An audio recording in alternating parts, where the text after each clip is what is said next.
Assalamualaikum warahmatullahi wabarakatuh. Perkenalkan, kami dari kelompok 6 dengan nama kelompok Benua Asia. Di sini kami akan menampilkan hasil media visual proyektor kami.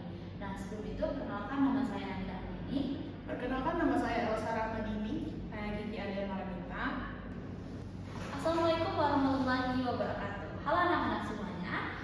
Pada pertemuan kali ini kita masih membahas seputar Bhinneka Tunggal Ika. Nah, tapi berbeda dengan pertemuan sebelumnya. Di pertemuan kali ini kita akan membahas terkait tema mengenali dan menyadari keberagaman identitas. Nah, sebelum kita memasuki pembelajaran pada pembahasan pembelajaran, di sini ibu akan menyampaikan tujuan pembelajaran kita hari ini. Nah, tujuan pembelajaran kita hari ini yaitu yang pertama, peserta didik ini mampu untuk memahami dan menyadari akan adanya keberagaman yang identitas yang dimiliki sebagai bagian dari bangsa. Nah, yang kedua, peserta didik ini mampu menunjukkan sikap menghargai dan menghormati keberagaman budaya. Nah, poin pembahasan pertama yaitu terkait manusia sebagai makhluk sosial. Nah, manusia sebagai makhluk sosial ini dapat kita definisikan sebagai manusia ini membutuhkan manusia lain untuk hidup. Manusia tidak bisa hidup sendiri. Nah, seperti yang dijelaskan dalam PPT ini, manusia sebagai makhluk sosial ini adalah tidak dapat hidup sendiri dan selalu membutuhkan orang lain dalam memenuhi kebutuhannya. Nah, kebutuhan di sini adalah bukan hanya sekedar kebutuhan fisik seperti makan ataupun tempat tinggal, melainkan juga termasuk kebutuhan emosional seperti ingin dihargai, ingin dihormati, dan ingin diterima. Nah, selain itu, manusia sebagai makhluk sosial ini pasti selalu berinteraksi, saling menolong dan bekerja sama. Contohnya kita dapat lihat pada gambar yang ada di PPT ini seperti membantu teman, meminjamkan barang, ataupun bekerja sama di dalam kelompok. Nah, dari contoh-contoh ini dapat kita pahami bahwa manusia ini membutuhkan manusia lain untuk hidup dan tidak dapat hidup sendiri. Nah, selain itu juga dapat kita pahami bahwa manusia ini hidup saling berdampingan dengan manusia lain. Sehingga penting bagi kita untuk memiliki sikap saling menghargai, menghormati, karena setiap orang ini pasti memiliki latar belakang yang berbeda-beda. Nah, lanjut ke poin pembahasan yang kedua, yaitu terkait interaksi. Nah, interaksi ini adalah hubungan timbal balik antar manusia, baik antara individu dengan individu, kelompok dengan kelompok, ataupun individu dengan kelompok. Nah, jika kita rincikan lagi, jika kita simpulkan lagi, interaksi ini dapat diartikan sebagai hubungan ataupun berkomunikasi. Nah, dalam berinteraksi ini pasti tentu adanya reaksi dan aksi. Ada yang berbicara, ada yang bekerja sama, dan ada yang merespon. Nah, lalu dari interaksi inilah nanti akan terciptanya hubungan yang baik. Kita bisa saling mengenal dan memahami akan perbedaan. Nah, selain itu seperti yang kita ketahui sendiri, Indonesia ini merupakan negara yang kaya, mulai dari budaya, ras, agama, warna kulit, dan lain sebagainya. Nah, dengan banyaknya keberagaman tersebut, tentunya dalam interaksi ini kita ini harus memiliki sikap saling menghormati, menghargai, dan tidak membeda-bedakan, sehingga akan terciptanya hubungan yang harmonis di tengah keberagaman. Nah, selain itu kita sebagai manusia sebagai makhluk sosial ini juga interaksi ini menjadi bagian yang paling penting dalam kehidupan sehari-hari. Karena apa? Karena melalui interaksi inilah kita dapat memahami dan menyikapi perbedaan-perbedaan yang ada di sekitar kita, anak-anak semuanya. Baiklah, anak semuanya, ibu akan melanjutkan materi mengenai sosialisasi. Nah, sosialisasi ini tidak asing kan bagi kalian. Nah, sosialisasi ini adalah proses di mana seseorang mempelajari dan memahami nilai, norma, budaya, serta kebiasaan yang berlaku dalam masyarakat. Nah, sosialisasi ini bisa berasal dari keluarga, teman, lingkungan, maupun dari media massa. Nah, salah satu contoh dari sosialisasi ini adalah kayak ada kan kalian sebelum pergi ke sekolah atau kalian bilang jangan nakal-nakal di sekolah. Nah, itu merupakan salah satu contoh dari sosialisasi yang berasal dari keluarga. Nah, bisa kita lihat di sini salah satu gambarnya itu di mana seseorang guru yang mengajar murid-muridnya tentang agar tidak membedakan teman. Dan yang kedua ini adalah tentang seseorang ayah yang mengajar anak-anaknya tentang sopan santun. Nah, materi selanjutnya itu ada identitas. Identitas atau jati diri adalah ciri khas yang dimiliki oleh setiap individu maupun kelompok. Identitas terbentuk dari nilai, budaya, kebiasaan, serta pandangan diri dan dimiliki. Nah, setelah kita mengenali diri kita sendiri, kita jadi tahu apa yang kita suka dan apa yang kita tidak suka. Setelah kita mengenali diri kita sendiri, kita dapat menghargai diri kita sendiri seperti orang lain bisa menghargai diri kita sendiri. Nah, begitu juga kita bisa menghargai orang lain. Nah, dari identitas ini merupakan langkah awal untuk kita bisa menghargai, menghormati orang lain.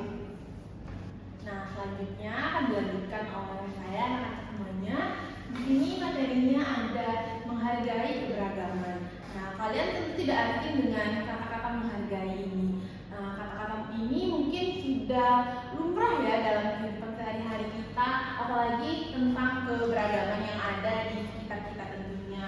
Nah, menghargai keberagaman ini adalah salah satu bentuk ketaatan kita pada hukum alam, yang mana Tuhan itu telah menciptakan manusia dengan segala keberagaman identitas yang ada. Seperti contohnya keberagaman ras apa aja sih yang ada? Ya ada tuh temennya yang berkulit putih, berkulit hitam. Nah, lanjutnya ada keberagaman budaya. Tentunya kalian semua itu tidak berasal dari suku Minang kan semuanya. Nah, ada yang dari Jawa, ada juga dong yang dari Papua di sini. Nah, terus adalah keberagaman apa lagi keberagaman yang ada? Nah, banyak ya tentunya. Nah, di sini tuh ada gambarnya menghargai keberagaman agama. Nah, mereka tuh berasal dari agama yang berbeda, bukan dari satu agama saja. Jadi kita menghargai itu bukan karena kita sama, tapi juga karena kita berbeda. Itulah cara kita bersyukur kepada Tuhan kita. Nah, selanjutnya adalah menghargai ras. Nah, di sana ada maaf ya, yang berkulit hitam itu saling merangkul dengan ras yang berkulit putih. Nah, begitu yang seharusnya kita terapkan dalam kehidupan sehari-hari kita. Bukan perbedaanlah yang membuat kita tuh menjadi memiliki konflik gitu. Karena dengan perbedaan ini itu kita memiliki banyak sekali manfaat.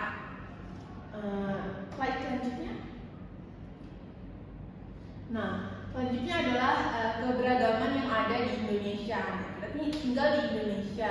Indonesia ini merupakan salah satu negara yang memiliki keberagaman terbanyak bahkan di dunia ya. Anak-anak semuanya. Di sini ibu tuh memberikan ada beberapa contoh keberagaman yang mungkin lazim buat kalian lihat gitu. Nah, ini ada keberagaman apa saja? Ya, betul sekali ada keberagaman agama. Apalagi keberagaman ras. Nah, keberagaman itu sangat banyak sekali. Tapi keberagaman itu bukan kita jadikan sebagai akar dari sebuah masalah kita dalam hidup bermasyarakat. Akan tetapi keberagaman ini banyak loh untungnya kalau kita lihat dari sisi baiknya ya.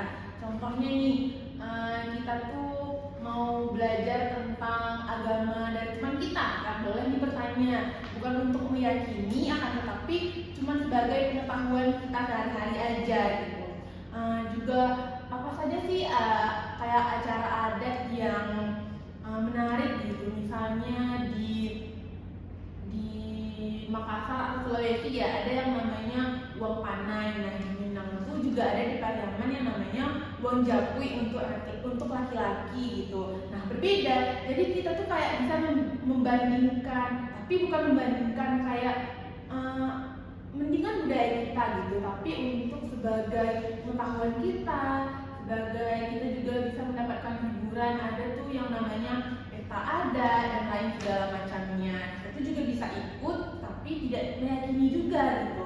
Nah, dan juga banyak lain sebagainya seperti hari agama gitu, hari besar keagamaan kita. Nah, kita tuh punya teman yang dari Cina. Nah, dari Cina tuh mereka tuh merayakan hari rayanya, kan ada angpau. Nah, kalau kita pergi ke sana, kita juga mendapat angpau. Nah, kalau misalnya kita beda agama nih, teman kita Islam. Nah, terus kita dari agama lain itu kita juga bisa mengetahui kayak hari raya Idul Fitri gitu. Kita juga bisa makan ketupat, makan opor, dan bahkan makanan-makanan yang sebelumnya kita tuh tidak pernah tahu banyak manfaatnya. Keberagaman ini juga bisa menimbulkan konflik kalau kita tuh tidak dapat menghargai orang lain. Intinya itu adalah dari diri kita sendiri. Nah, oleh karena itu identitas diri itu sangat penting. Sebelum kita menghargai orang lain, kita kenali diri kita, cintai diri kita, baru kita bisa menghargai orang lain gitu. Nah, untuk itu anak-anak semuanya, dalam pembelajaran kita ini dapat kita simpulkan bahwasanya dengan kita mengenali, kita menyadari, kita menggali jati diri kita, identitas diri kita, itu sangat penting. Yang mana itu adalah langkah awal atau akar dari sebuah jalan untuk menghargai orang lain agar konflik tidak terjadi dalam kehidupan kita sehari-hari, agar Indonesia ini damai, agar lingkungan masyarakat kalian damai, tidak ada konflik dan tidak ada pertikaian dalam kehidupan sehari-hari gitu. Nah, untuk kita tuh juga memahami siapa diri kita, peran kita dalam masyarakat, agar tidak terjadi bentrok dalam kehidupan sosial, serta kita tuh juga dapat menumbuhkan rasa percaya diri kita. Kita lebih, dengan kita mengenal jati diri, kita lebih percaya diri, tidak insecure dan tidak mudah tersinggung dengan perkataan orang lain. Jadi dengan memahami identitas tuh kita dapat juga lebih terbuka dan menghargai adanya perbedaan. Makanya yang ibu bilang tadi itu tuh merupakan langkah awal atau akar dari sebuah tindakan untuk menghargai orang lain agar pertikaian itu tidak terjadi dalam kehidupan kita. Jadi dengan kita menyadari dan mengenali dan identitas diri yang ada dalam diri kita, itu merupakan kayak apa ya? Pokoknya tuh kayak sebuah langkah awal untuk kita bisa menghargai orang lain gitu. Nah, sekian saja yang dapat ibu sampaikan. Salah kurangnya mohon maaf. Ibu tutupi dengan wabillahi taufiq hidayah. Assalamualaikum warahmatullahi wabarakatuh. Baik, sekian hasil dari media visual proyektor kami. Lebih dari kurang kami mohon maaf. Kami akhiri dengan wabillahi taufiq hidayah. Wassalamualaikum warahmatullahi wabarakatuh.